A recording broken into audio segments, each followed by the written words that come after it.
Good afternoon. Welcome to the Analyst. Today we'll be taking up 7 newspaper articles from the Hindu and the Indian Express and discussing them.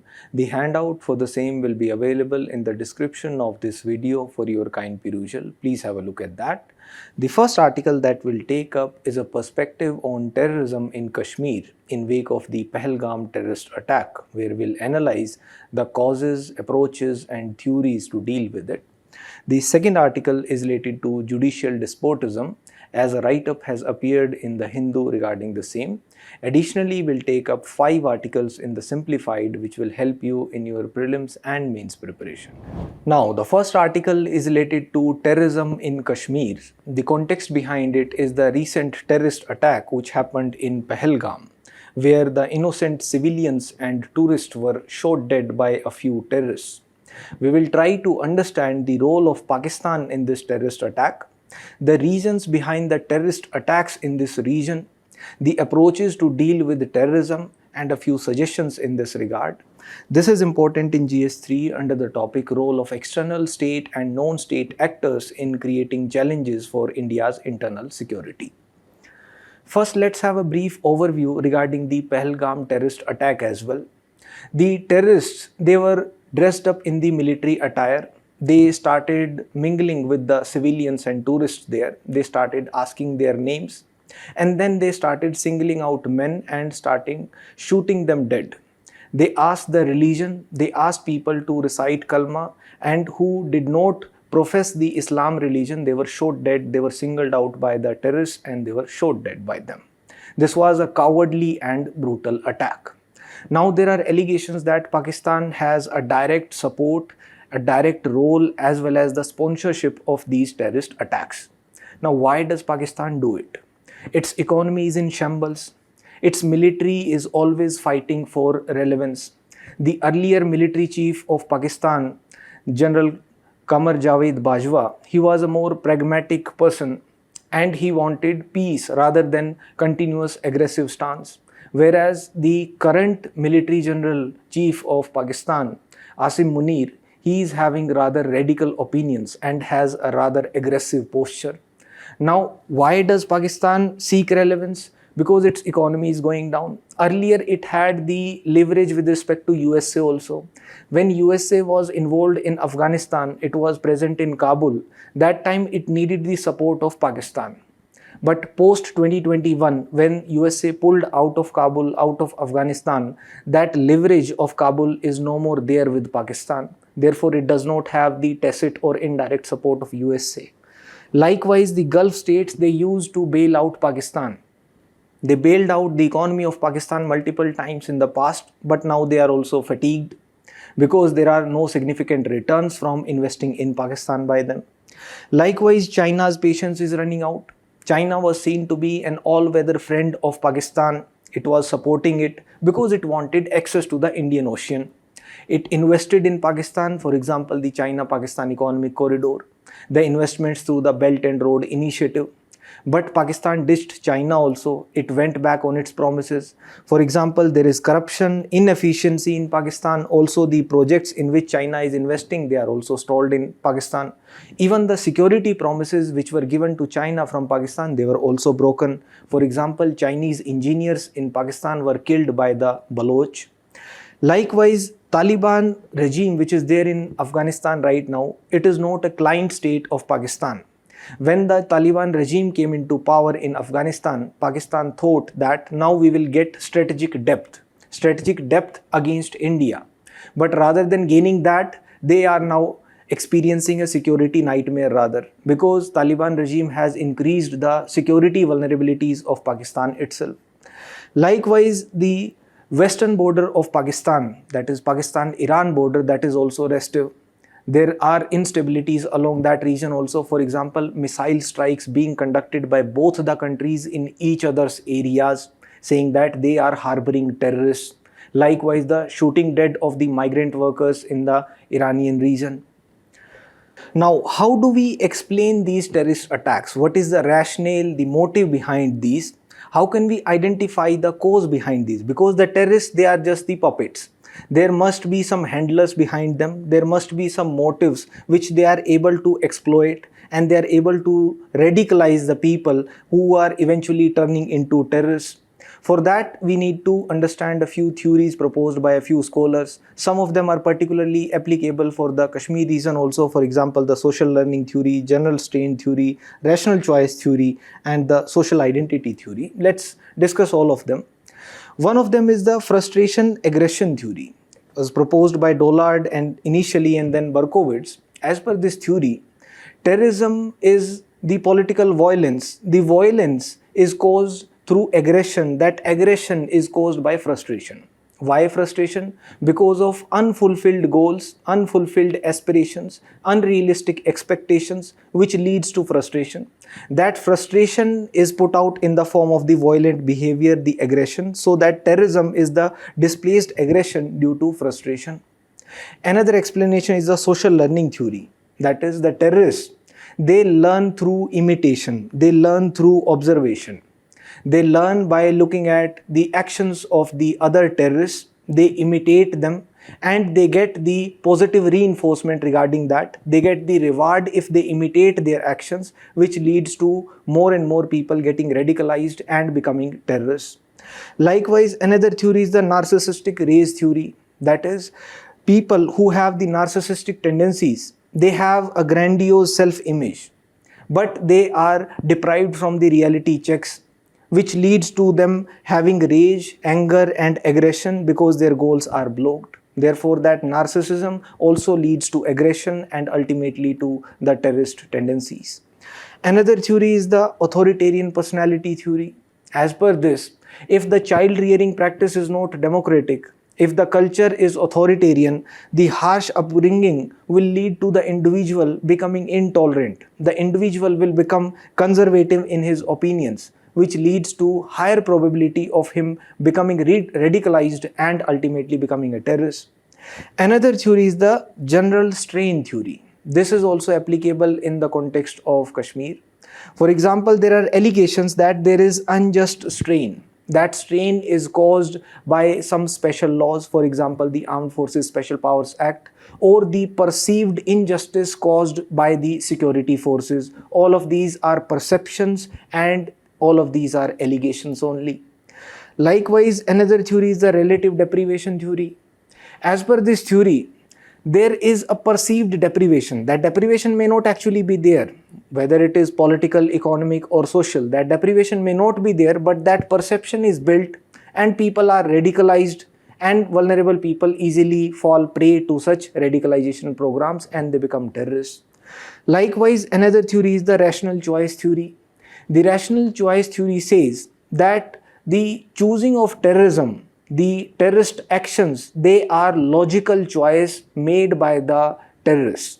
They plan this strategically, even the timing of the attacks, the symbolism of the attack as well, because they have the mindset that it is better to die for a cause, so that they will be called as martyrs, they will be called as shaheeds, rather than live like a slave, a life like a slave. That is their mindset. Again, another theory is the social identity theory. As per this, the terrorists who are vulnerable, or the people who are vulnerable to get radicalized, they believe in the us versus them mentality. They have this mentality that they have loyalty towards their own groups, in-group loyalty, whereas they have hostility towards other groups, the out-group hostility, which leads to that comparison with the other groups and ultimately fight for their own identity. Another theory is the subculture of violence theory. As per this theory, certain cultures, they appreciate violence. It is seen as a measure of respect, as a measure of identity, and therefore it is promoted, and it is usually seen in the form of ethno-nationalist terrorisms, etc. Likewise, another theory is the conflict theory. The conflicts, they are perpetuated, they are generated by misguiding people, by ensuring that they are able to exploit the illiterate people, and hence those conflicts ultimately lead to the preying of people and they fall trap to the radicalization programs and they become terrorists. Now let's discuss a few basics regarding terrorism also, because to understand the approaches to deal with terrorism, we need to first define it. But there is no universally accepted definition of terrorism. The West even used to believe that this is the internal problem of the third world countries, because they believed that terrorism emanates from those regions where there is economic deprivation, poverty, hunger, malnutrition. So this is the problem of third world countries. But post some attacks in the West, for example, the attacks of 9/11 in USA, terrorism was seen to be a global problem. But there is another difficulty, that terrorists, they are seen as freedom fighters by some sects. For example, the Palestinian Liberation Organization fighters, they are seen as freedom fighters by one sect. Likewise, Hamas and Hezbollah, they are seen as terrorist groups by Israel. So Gooding proposed a definition that terrorism is an attempt to further political ends using violence to create a climate of fear. So any attempt to further political ends using violence while creating a climate of fear, distrust among the people can be seen to be terrorism. In India, it is defined under the UAPA, the Unlawful Activities Prevention Act, which says that any act which threatens the sovereignty, unity and integrity of India, or is likely to threaten the sovereignty, unity and integrity of India or the security of state, and creates a fear in the minds of the people, will be termed as terrorist act. Now, this phenomenon is not new. We have seen this historically also. In the ancient times also, there was the prevalence of terrorism. For example, the Jewish zealots. The Jewish zealots, they targeted the Roman Empire. Even the Roman Emperor Julius Caesar was also targeted by the Jewish zealots. In the medieval times, there were the Thuggis. The Thuggis used to loot the people, creating a climate of fear. And in the modern times also, there are struggles, for example, the third world anti-colonial struggles, for example, the Palestinian Liberation Organization. Likewise, in the 1970s, the Japanese Red Army, and post 2014, the emergence of the Islamic State, which is particularly active in some regions and even expanded in other regions, for example, the Khorasan province. Now, what are the kinds of terrorism? The terrorism can be either done by the state or by the non-state actors. When the terrorism is done by the state, we term it as the terrorism from above, and when it is done by the non-state actors, we call it the terrorism from below. The terrorism by the state can be either directly performed by the state or sponsored by the state, or it can be in the form of internal repression. When the state is directly performing terrorism, we call it the state-performed terrorism. For example, Saddam Hussein in Kuwait. There are even some schools which say that even the US interventions in the other countries post World War II, they can also be termed as state-performed terrorism, and USA has conducted more than 70 interventions in other countries after becoming the superpower post the World War II. The state-sponsored terrorism is that terrorism where the state is giving money for the terrorist activities to be carried out in another state. For example, Pakistan sponsoring terrorist activities, the terrorists to infiltrate into India, and the Iran sponsoring the terrorist activities, for example, Hamas and Hezbollah in Lebanon. Likewise, there can be internal repression also, that is also done by the state. For example, Taliban acting and prosecuting the non-Muslims in Afghanistan, that can be seen as internal repression, also a form of terrorism done by the state. The non-state actors can also engage in terrorist activities, for example, the political ideology. The political ideology can be either from the left wing or from the right wing. For example, the left-wing ideology, when it becomes terrorism, is usually to overthrow the ruling elite. For example, the Red Army in Germany, the Red Brigade in Italy. Likewise, the right-wing political ideology also led to terrorism in the past in other countries, for example, Nazism, fascism, etc. There can be ethno-nationalistic terrorism also when it is done by the non-state actors, when there is a systematic targeting of some ethnicities. For example, the targeting of Sri Lankan Tamils in Sri Lanka, that amounts to ethno-nationalistic terrorism. The non-state actors can perform religious terrorism also, when there is the targeting of certain religious groups only, for example, as performed by Al-Qaeda in Afghanistan.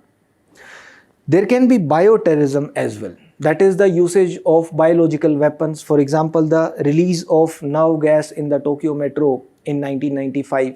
And there can be cyber terrorism also, as we see the incidents of cyber fraud, cyber crimes and cyber terror.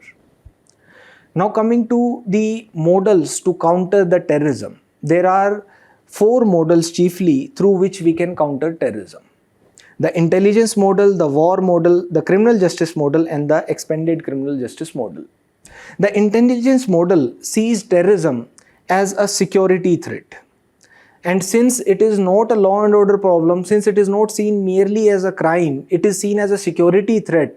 Therefore, this model proposes proactivity, that there should be preventive and proactive policy of the government to deal with terrorism.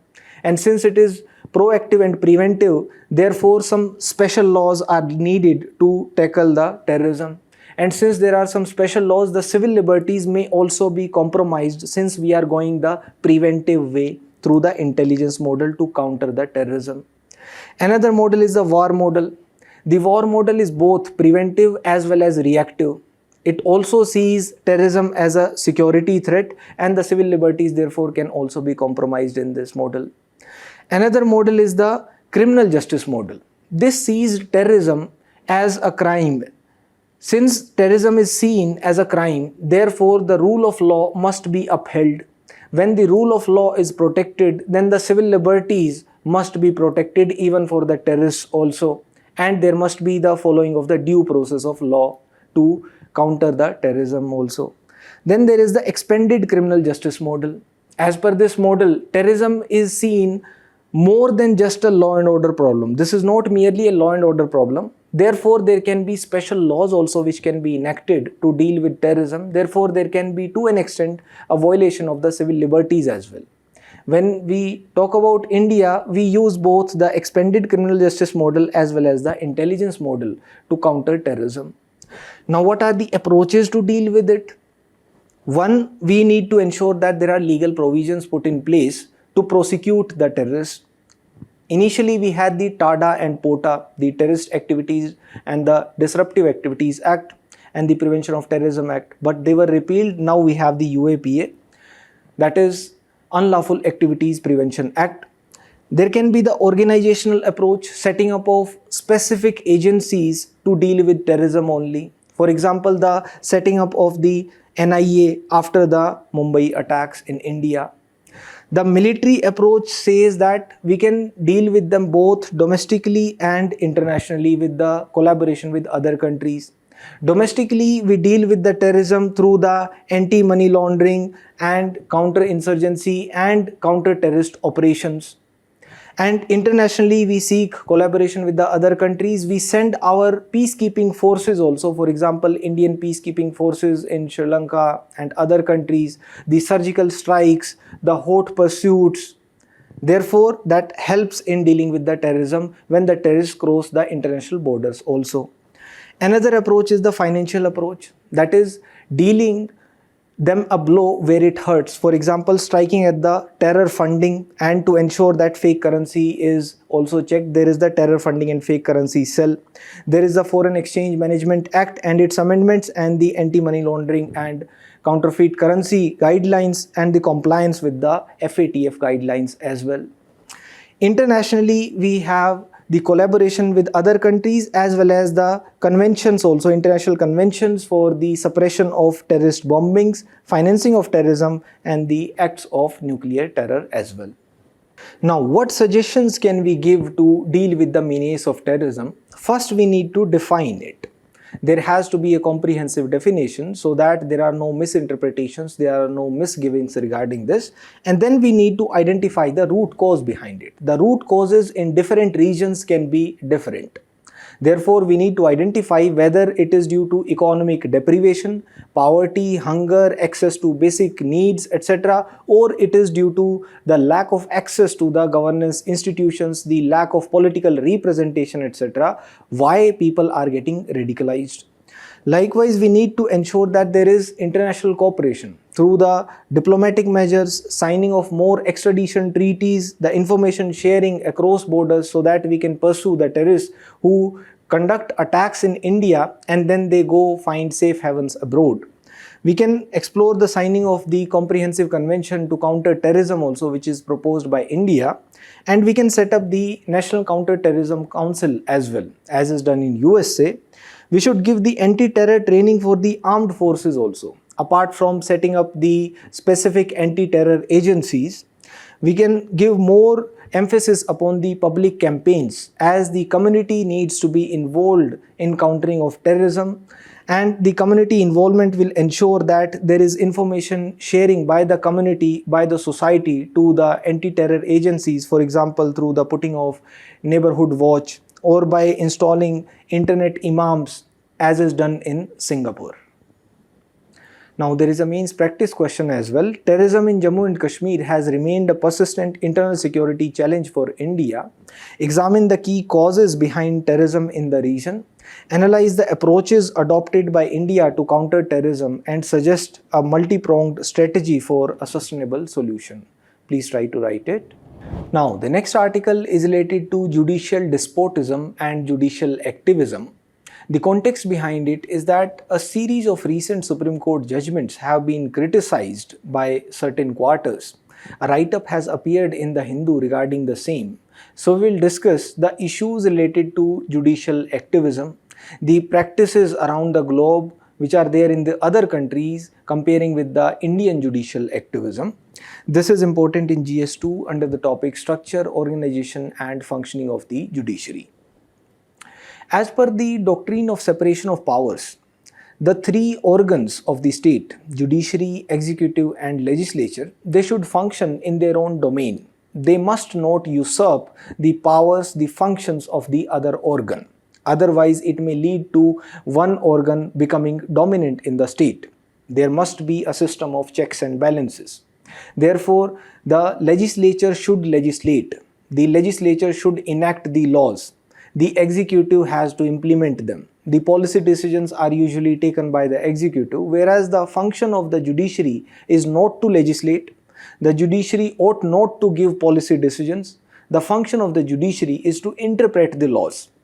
And implicitly, it has the power of judicial review also. It can test the constitutionality of the laws which are enacted by the parliament. This term judicial review has not been mentioned anywhere in the constitution.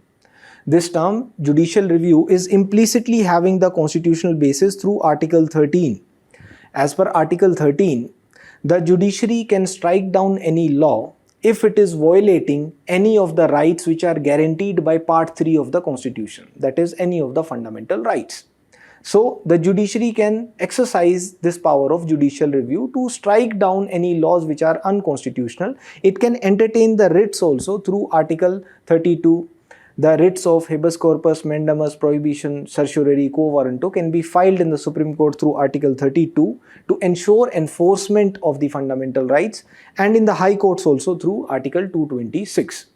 This power of judicial review was held to be a part of the basic structure. The basic structure doctrine which was enunciated in the Keshwananda Bharti case, that the power of judicial review is part of the basic structure, and this was reaffirmed by the judiciary in the I.R. Coelho case as well. As per the Menka Gandhi case, it expanded the due process rights also. So these judgments, they expanded the scope of judicial review as well. And the judicial review, it has evolved as well through a series of judgments. For example, the adoption of the PILs, public interest litigations. Before the era of the PILs, before the time when the PILs could be filed, at that time we needed a locus standi to file a case, that we can only file a case in the court if we are an aggrieved party, if we are an affected party. We could not file a case in the court if we were not directly affected and in the larger interest we wanted to file the case. But after the adoption of the public interest litigations, we do not need a locus standi to file a case in the court if it is in the larger public interest and if it is not in having a malicious motive or for selfish personal interest only. Apart from the PIL, another pathway for judicial activism is the resort to Article 142. Article 142 gives wide powers to the Supreme Court. The Supreme Court can pass any order, it can pass any directions, any judgment, it can issue any decree in any case to ensure complete justice. Since these powers are so wide, some critics even say that this is like a nuclear missile in the hands of the Supreme Court. It can strike down any law, it can pass any order. But when we observe the usage by the judiciary of Article 142, it has been cautious. For example, it was invoked in the Babri Masjid case. It was invoked while issuing the mob lynching guidelines. It was invoked while granting divorce if there is irretrievable breakdown in the marriage. So it has been used cautiously and judiciously only. When we look at the role in the sensitive issues, especially there also the judiciary has treaded a cautious line. For example, it upheld the abrogation of Article 370 by the government because it considered the peace in the region, it considered the stability of the region. Likewise, when it was regarding the granting of statehood for Jammu and Kashmir, there was a judicial reluctance which was shown by the Supreme Court, again in the interest of peace only. Therefore, it has tried to balance the peace and constitutional propriety also, treading that cautious line. Now, there is a debate that if there is judicial supremacy, it may hamper the democracy. And the criticism is on the basis that the judges, they are not elected. The judges who are not elected, rather they are selected, they are overruling the laws which are enacted by the people who are elected, by the members of the parliament who were elected by the people. They represent the collective will of the people, whereas the judges, they do not represent the collective will. They have been selected to perform the judicial functions.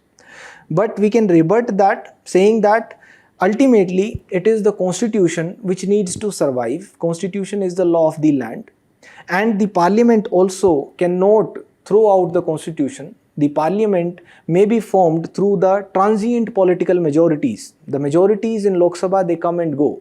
But the constitution has withstood the test of the time. It has evolved. It is dynamic in nature. But it has to be supreme, not the parliament. And the judges, they are also seen as the protector of the fundamental rights. If the state tries to become an excessive state, an absolute state, a totalitarian state, then it is the role of the judiciary to protect the citizens, to protect the fundamental rights. Also, the governor, the president, they all must abide by the democratic norms when it was passing the judgment in the case of state of Tamil Nadu versus the governor of Tamil Nadu. And when we see the track record of judiciary, it has largely been in the support of the government, in the support of the executive. For example, it upheld the demonetization. It also upheld the Rafale deal. It upheld the National Register of Citizens.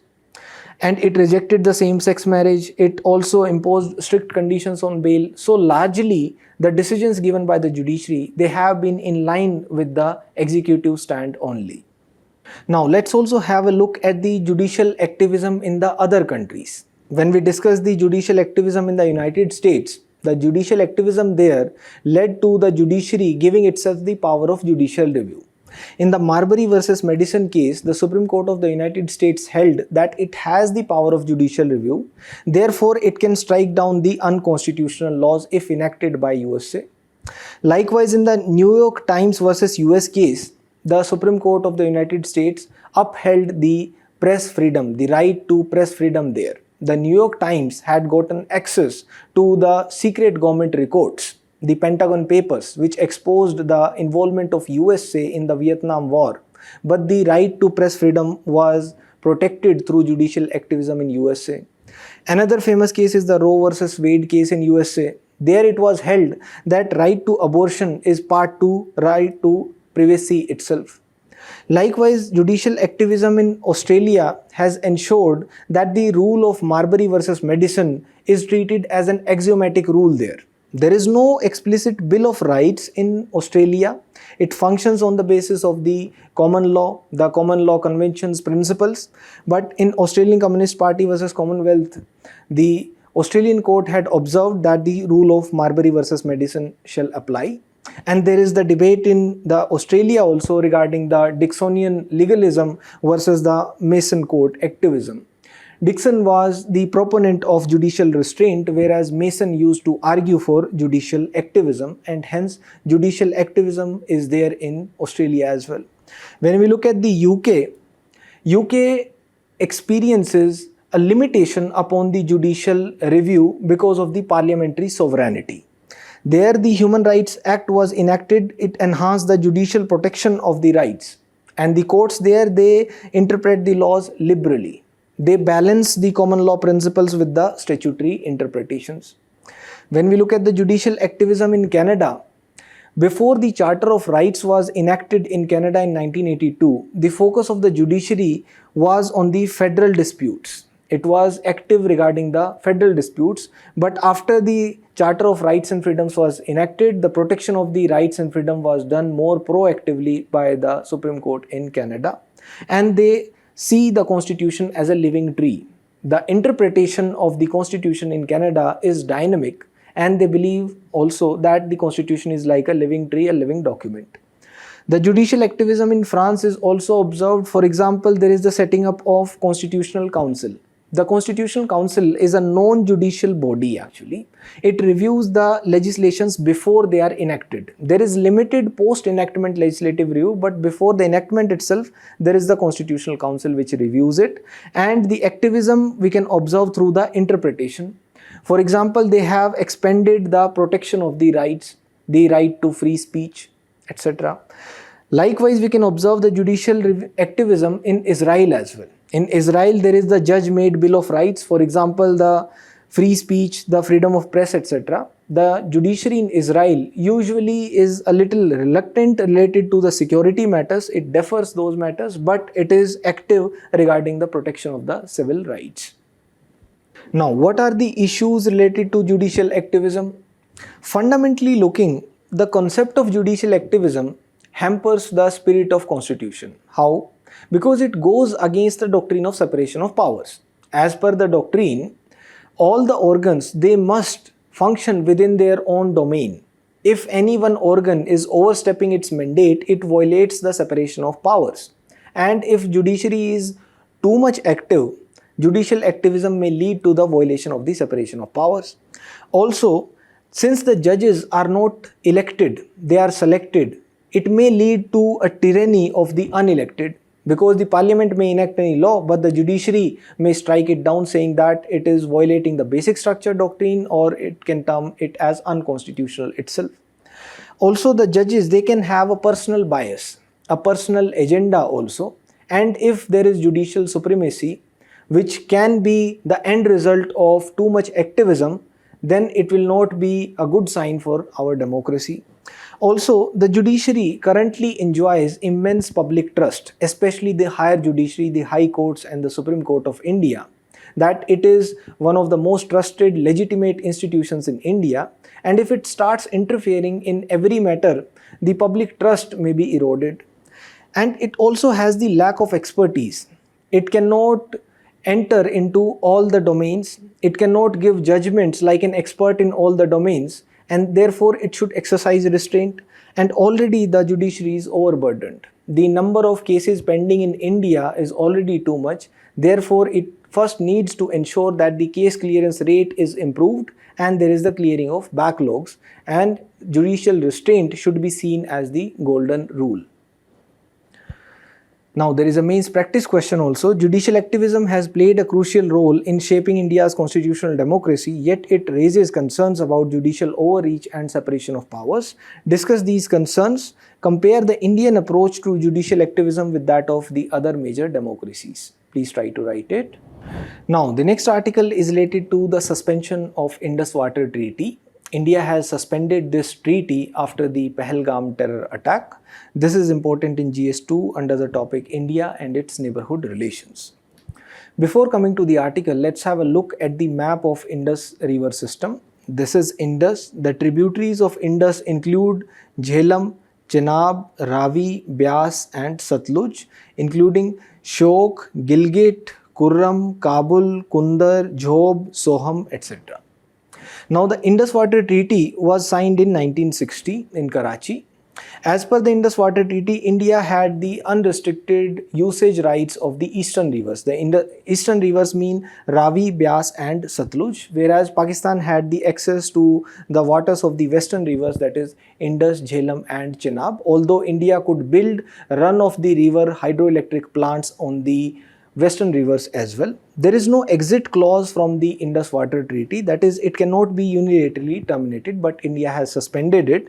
It has been suspended for the first time since 1960. So it withstood the wars between India and Pakistan also, but now it has been suspended, and it has been suspended until Pakistan credibly and irrevocably ends the cross-border terror support. The other diplomatic measures that India has taken after the Pahalgam terror attack is we have closed the Atari border post, we have cancelled the visas which were granted to the Pakistani nationals, and we have expelled their officials as well. Now, what are the implications of this suspension, the suspension of the Indus Water Treaty? One, we can stop the sharing of water flow data with Pakistan. India won't be sharing that data. India will not have any restrictions now on the usage of the waters of the western rivers, that is the waters of Indus, Jhelum and Chenab as well. We can store their water also. We can build the storage facilities on the Indus, Jhelum and Chenab.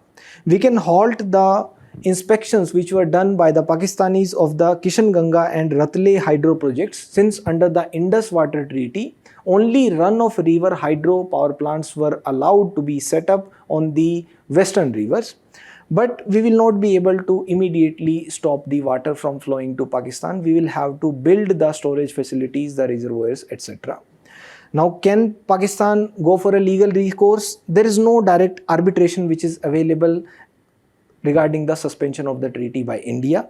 The dispute resolution mechanism which is mentioned under Article 9 of the treaty says that first, the dispute will be referred to the Permanent Indus Commission.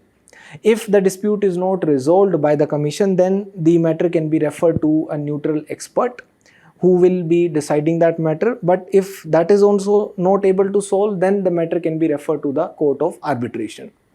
When we look at the recent India-Pakistan disputes regarding the Indus Water Treaty, they have been ongoing since quite some time. For example, regarding the hydroelectric plants that India is setting up on the Kishan Ganga and Ratle, Pakistan alleged the design violations, although they are both run-of-the-river plants only which are allowed under the Indus Water Treaty. And India had sent the notices to Pakistan first in January 2023 regarding the modification, citing the intransigence on the side of the Pakistan. In September 2024, again India sought the review and modification of the treaty, hinting that we want a renegotiation of the Indus Water Treaty. Now, why does this move matter? Why does the suspension of the Indus Water Treaty matter? One, it ensures that we have a strategic leverage. We can use the supply of water as a pressure tool. We can stop the supply of water by building the reservoirs on the side of India. It may have a long-term impact also because we can push Pakistan for a potential renegotiation of the Indus Water Treaty, and it will be setting a precedent also because it is the first suspension of the treaty in 64 years despite several wars and tensions between India and Pakistan. Now, the next article is related to food adulteration. This is important in GS2 under the topic health. The article presents some good data. As per the National Family Health Survey 5, 35% of the children of less than 5 years of age are stunted in India. 19% are wasted, 32% are underweight. When we look at the prevalence of diabetes, it is also becoming an epidemic. 77 million adults in India are diabetic. This is the highest number globally. And the reason is attributed to fried, ultra-processed foods and adulterated oils. The chief reason being the adulteration in the food items. That adulteration we can observe particularly in milk. For example, there was a survey in 2011 which observed that 70% of the samples which were collected for milk, they failed the safety standards. The adulterants used in milk were water, salt, detergents and glucose. There are other foods also which are adulterated. For example, paneer, we add starch, synthetic milk and acetic acid in paneer. Likewise, in spices, ethylene oxide is added. This is a cancer-causing pesticide to ensure that they have a long life. In mustard oil, usually the rice bran oil or agimon oil is added as adulterants. Now, why these are matters of concern for India? Because first, they cause health risks. The adulteration in food can cause food poisoning, they can cause chronic diseases as well as even cancer. Globally, it will tarnish our image, we will not be able to export the food products also, and it will have a global impact on our exports. For example, Hong Kong in 2024 banned the import of the MDH and Everest spices from India, citing the presence of ethylene oxide, which is a cancer-causing pesticide. Likewise, the European Union banned 400 Indian food items from 2019 to 2024, saying that these are contaminated. They even flagged particularly chili peppers and peppercorns for pesticide residues. Another concern is the weak regulatory response also. How does the Food Safety and Standards Authority of India respond to food adulteration?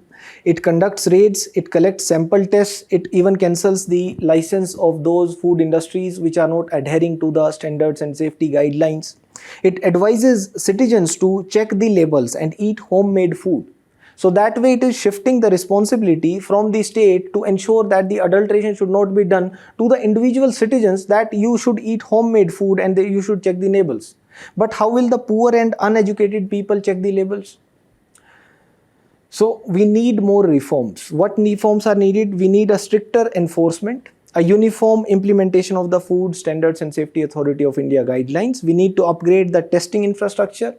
We need to ensure the safety from farm to the table. We need better farming practices, processing and packaging practices. We can give training for the producers on the safe food handling. Regarding policy suggestions also, we need to re-evaluate the permissible pesticide levels as they are rejected by the Western nations like European Union, and we need to promote the food literacy for health awareness, because the adulteration of food, it is a public health emergency. It is not just a consumer issue. Let's also have a look at some of the common adulterants which are added in some food products. In turmeric powder, spices and saffron, usually maternal yellow is added. This is a restricted color. This is not permitted and it may cause tumor and cancer. Likewise, in ghee, there is the addition of the vanaspati, the vegetable oils, and it may cause cancer, even acute renal failure. In sugar and salt, the chalk powder, even white sand is added. It may cause stomach disorder and infections. In chili powder, usually there is the addition of Sudan red and the brick powder. The Sudan red is carcinogenic and it may cause stomach disorder also. In fruits, usually there is the spray of the arsenic and it may lead to dizziness, cramps, paralysis, etc. Now, the next article is related to antibiotic pollution in the rivers. This is important in GS3 in environment and in GS2 under the topic health as well. First, let's have a look at this image. It provides some good data. Out of the total wastewater that is released, 57% is untreated in India. Only 43% of the wastewater is treated. Even the treatment of wastewater does not lead to the 100% removal of antibiotics from that. So therefore, 7% of the antibiotics are removed in the lakes and 23% of the antibiotics end up in the rivers.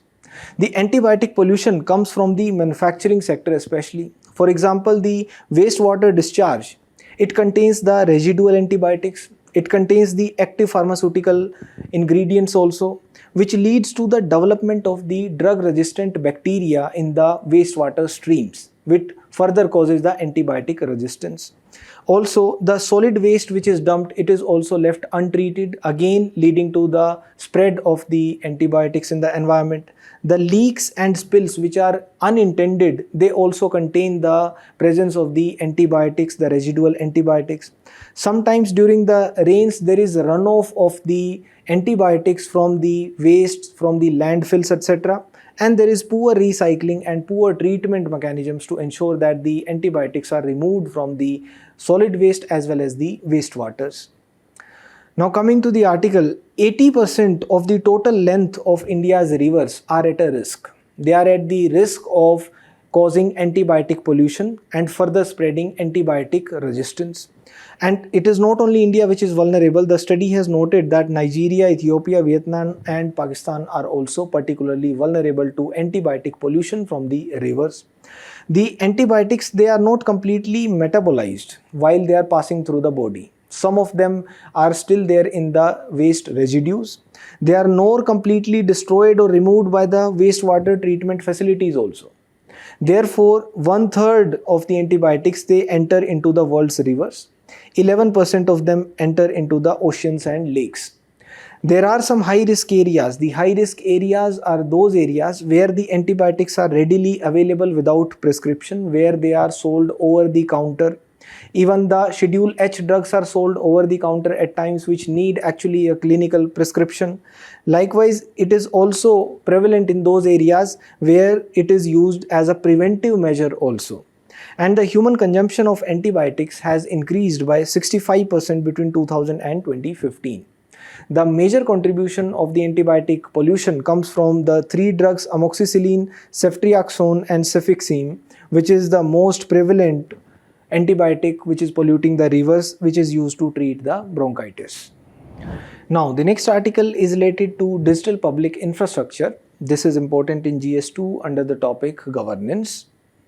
Digital public infrastructure means the creation of digital infrastructure, for example, the Aadhaar, the setting up of unified payment interface, the DigiLocker, the open network for digital commerce, etc. And how has it impacted the governance in India? It has impacted both governance and economy positively. For example, through the setting up of Aadhaar, there was the linking of more than 1200 schemes to it, and it saved 3 lakh crore rupees till 2023 as per the government data, because there was the plugging of leakages and the elimination of ghost beneficiaries by the implementation of Aadhaar to distribute welfare benefits for the schemes. Likewise, the unified payment interface now dominates the digital payments. 80% market share of the UPI is held by two players itself, one of them being Google Pay. And the DigiLocker users are about 47 crores now. It is fully subsidized, it is free. The open network for digital commerce is growing, but there is a deficit of 19.5 crore rupees as of fiscal year 2024. So the author argues that there are pricing challenges. For example, the Aadhaar authentication can be done for free for the government, but rupees 1 to 3 is charged for the private entities. And the revenue which is generated, it covers less than 40% of the operational costs. Therefore, it has to be continuously subsidized by the government. When we look at the unified payment interface, there are zero fees, no fees charged for the P2P and merchant transactions. But there are high costs for its marketing and incentives, etc., which has risen by close to 200% recently. When we look at DigiLocker and the open network for digital commerce, both are fully free, despite the potential for the monetization. There are certain risks for the free models, as the author argues, that it may lead to a tragedy of the commons. When something is provided free to the population, it may lead to overuse or misuse. For example, the microtransactions in the UPI, they strain the infrastructure. It may lead to the distortion of the market also. For example, the emergence of one or two players like the duopoly control PhonePe and Google Pay, due to zero fee and cross subsidization. It stifles the competition from the other smaller players. Plus, there is the concern of the sustainability as well, because the operational costs, they are quite high and they require continued government funding. When we look at the other countries, we can learn from Singapore and Jordan. Singapore has the Pay Now, which provides flexible merchant fees with small vendor incentives. And Jordan has the Click, as per which 1% merchant fee is charged. It ensures that the infrastructure is efficient. So what can be the suggestions? As per the article, we can adopt a strategic pricing. We can ensure that there are multi-sided market principles, that we put in different fees for different users. For example, merchants can be charged higher than the consumers. Likewise, there can be partial subsidization. We can balance the inclusion with viability to ensure that it does not become a burden upon the government exchequer. At the same time, it remains an inclusive platform also, that the consumers are not charged too much. We can initiate the policy actions also. For example, RBI's 2022 discussion paper had noted that we can impose a merchant fee at the UPI also. Likewise, the Aadhaar rules 2025, there is the scope of expansion which may prompt the fee revisions, and the DigiLocker pilot paid services can be started for the entities and enterprises. Now, the next article is related to the Flash Purchasing Managers Index. This is important in GS3 under the topic Indian economy. The Purchasing Managers Index, this is an economic indicator from the business surveys which are conducted monthly. What does it measure? It measures the business conditions, whether they are expanding or contracting or they are stable. If the PMI is more than 50, we say that the economy is expanding, and if it is less than 50, then the economy is contracting. The PMI can be manufacturing PMI, services PMI, or the composite PMI. The manufacturing PMI covers the industrial and factory sectors. What does it measure? It measures the production, the new orders, employment, inventory levels, etc. In the services PMI, the key services like finance, healthcare, IT, retail, etc. are covered, and it measures the business activity input cost for the service. The composite PMI combines both the manufacturing and services PMI, and it gives the overall performance of the private sector in the economy. Why do we need it? What is the significance of PMI? It is an early indicator of the economic trends. Before the GDP data comes, it gives the early indication, and it serves as the monetary policy tool also for the central banks so that they can take decisions proactively. It also boosts the investor confidence in the markets, ensuring that there is more investment, and it enhances the economic competitiveness as well. But there are certain limitations of the Purchasing Managers Index. One, it excludes the informal sector. It collects data only for the formal sector, and it is limited to the manufacturing and services only. The data for the agriculture is not collected in the PMI. Also, the focus is on the short term. It does not take into account the long-term growth, and the survey data, it is usually subjective. It has no direct correlation to the GDP also. Plus, it lacks the detailed employment insights also, the level of employment and unemployment in the economy. Plus, it is not the perfect measure of the health of the manufacturing sector or the broader economy. Thank you.